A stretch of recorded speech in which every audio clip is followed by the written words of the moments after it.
All right, let's talk about Barack Obama, who is trying to tell lefties in America, settle down. There are more than just us that exist in the United States.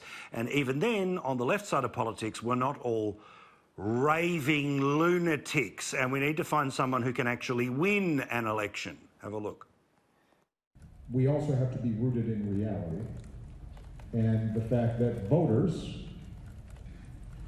including Democratic voters and certainly persuadable independents or even moderate Republicans, are not driven by the same views that are reflected on certain, left-leaning Twitter feeds, or the activist wing of our party. Now, apologies, I think he had a stroke halfway through that, but he recovered, he got okay. I don't know what happened halfway through. He was somewhat distracted. A little bit of what's going on. He may be a little bit like a boxer who's gone too many rounds, not quite as fresh as he used to be.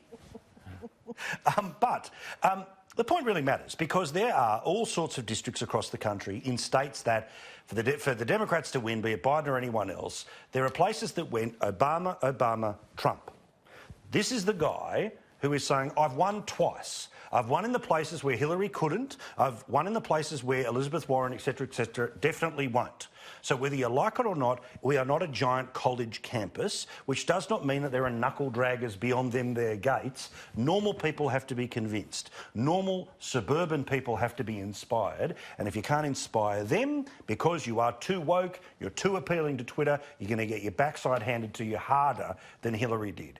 I think it's fascinating that the very same people who would have had tears rolling down their eyes at the election of Barack Obama, who would have thought that it was a saintly experience to see him leave the presidency, are now 4 years later saying that he ain't woke enough. Oh no, the outrage from the left, the carry-on about it, about being lectured by him is unbelievable. I wondered if he started the speech saying, you know, I could have won in 16.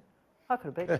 But what is interesting, I mean, he is picking up on something that should be loudly screamed from the rooftops. Richo's written on it here. Everybody is seeing it. They cannot win with Elizabeth Warren and Bernie Sanders. They will be wiped out. And the fact that they are heading towards disaster is incredible. And the man, for want of whether you like it or not, has been their most recent successful, very successful president. And yet he doesn't carry the weight. And that's how we've ended up where we are politically. And it is a shame that he's not more of a spokesman. I mean, this is why you've got people like Mike Bloomberg making a late run. It's just extraordinary. And now you've got I always Bloomberg. No, Buttigieg.